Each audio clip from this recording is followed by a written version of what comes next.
Olá, bom dia, seja muito bem-vindo. Agora são 10 horas pelo horário de Brasília e a partir de agora você fica por dentro das informações do Brasil e do mundo desta sexta-feira. E olha só, o Congresso Nacional já promulgou a PEC social. A Câmara dos Deputados concluiu a votação da proposta, que vai possibilitar ao governo aumentar os benefícios à população. O presidente Jair Bolsonaro saiu do Palácio do Planalto e foi a pé até o Senado Federal para acompanhar a promulgação da proposta de emenda à Constituição, que traz uma série de benefícios sociais. Ele se sentou à mesa do plenário junto com os líderes do Legislativo. Os parlamentares lembraram que as medidas do pacote de benefícios vão ajudar a diminuir o impacto negativo da economia na parcela mais vulnerável da população. Bolsonaro defendeu que, ao longo da pandemia, o governo apoiou a parcela de menor renda e criticou medidas de estímulo ao isolamento social. A proposta de emenda à Constituição vai possibilitar ao governo gastar por fora do teto mais de 41 bilhões de reais até o fim do ano para aumentar os benefícios sociais, conceder ajuda financeira a caminhoneiros e taxistas, reforçar a compra de alimentos para pessoas de baixa renda e incentivar a redução de tributos do etanol. Do total, 26 bilhões de reais estão previstos para ampliar o Auxílio Brasil, que passa a partir de agosto a ter valor mínimo de R$ 600 para cada família, e 1 bilhão para o Auxílio Gás. O restante vai para a criação de subsídios a caminhoneiros e taxistas, entre outras medidas.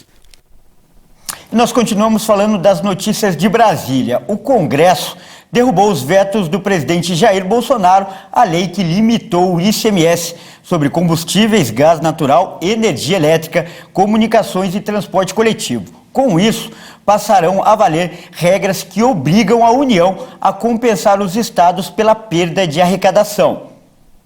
Os deputados e senadores já estabeleceram 2 pontos principais. O Tesouro assumirá os débitos como forma de compensar os estados pela perda de arrecadação, e os estados que não possuem dívidas com a União poderão ser ressarcidos de suas perdas por meio do repasse de receitas da compensação financeira pela exploração de recursos minerais. Também voltou à lei o dispositivo que diz que o total das perdas de arrecadação de ICMS do Estado ou do Distrito Federal irá compor o saldo a ser deduzido pela União.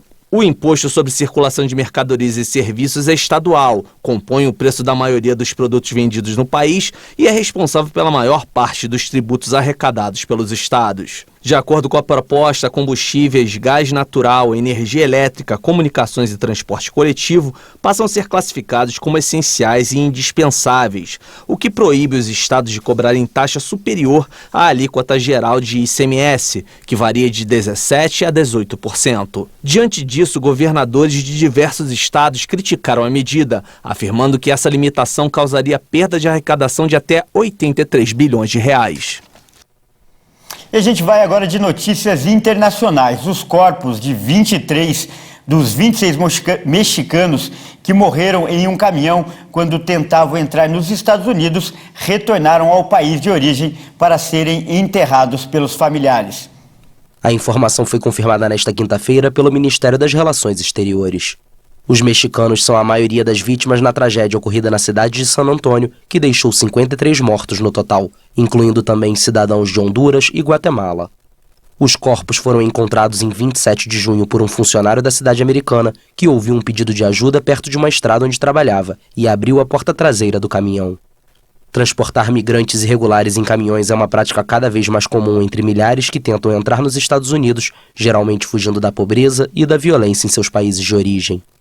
De acordo com a Organização Internacional para as Migrações, desde 2014, cerca de 6.430 migrantes morreram ou desapareceram a caminho do sonho americano. E o presidente da Itália, Sérgio Mattarella, se negou a aceitar a renúncia do primeiro-ministro, Mário Draghi, em meio a uma crise política que pode levar a Itália a antecipar as eleições. Vamos ver nessa reportagem. Draghi apresentou sua renúncia depois que o Movimento 5 Estrelas, um partido de sua coalizão governista, não participou de um voto de confiança no governo. A votação abrangeu um pacote de ajuda ao custo de vida para famílias e empresas contra a inflação, no valor de cerca de 26 bilhões de euros. Mas a rejeição se deu pelo projeto de construção de um incinerador de lixo para Roma.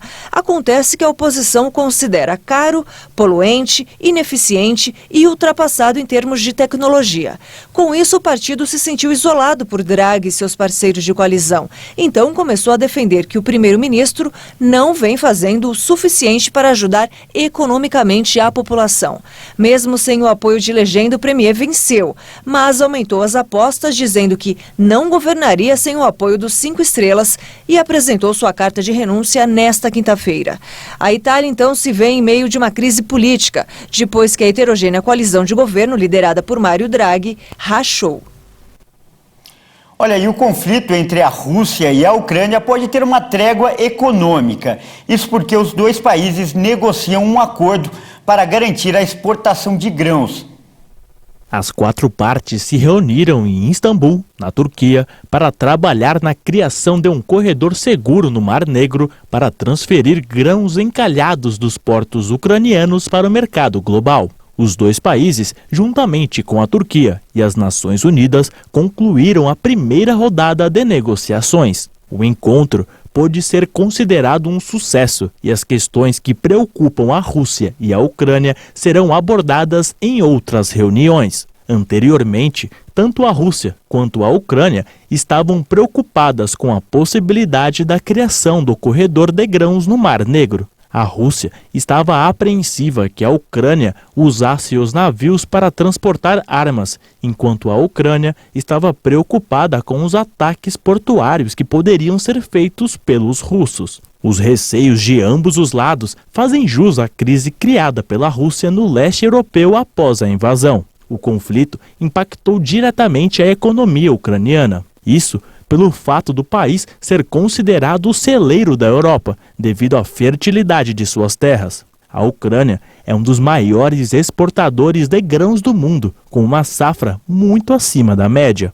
Segundo a porta-voz do Ministério das Relações Exteriores da Rússia, Maria Zakharova, as partes envolvidas nos debates devem assinar os acordos para o retorno das exportações de grãos da Ucrânia em até uma semana. O ponto-chave para o acordo ser assinado tem sido o governo turco, que desempenha um papel de mediação do diálogo entre as partes, buscando elaborar maneiras de estabelecer um mecanismo que evite uma crise alimentar, permitindo que a Ucrânia exporte seus grãos para o mercado global por rotas marítimas.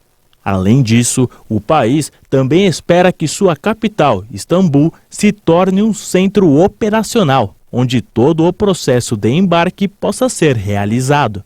Segundo a agência de notícias russa, a próxima reunião entre os países está previamente combinada entre os dias 20 e 21 de julho.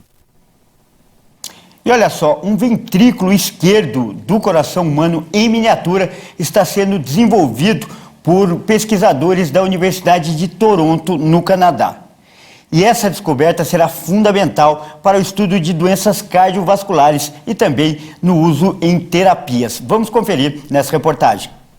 Responsável por bombear o sangue recém-oxigenado ao coração, o ventrículo esquerdo, desenvolvido pelos pesquisadores através de um tecido bioartificial feito com células cardíacas vivas, foi forte o suficiente para bombear o fluido para dentro do bioreator. Com ele, é possível medir e acompanhar a função do ventrículo. Os autores da pesquisa garantem que com o modelo poderão estudar a função dos tecidos e dos órgãos, deixando de lado os testes em animais. O próximo passo dos cientistas será observar o aumento da densidade das áreas celulares, aumentando assim o volume e a pressão que o órgão trabalha. A ferramenta é considerada um importante passo para o desenvolvimento de órgãos artificiais totalmente prontos para serem transplantados para o corpo humano. Bom, e essa edição fica por aqui. Eu agradeço por sua companhia e convido a continuar ligado em nossa programação. Até mais! Brasil.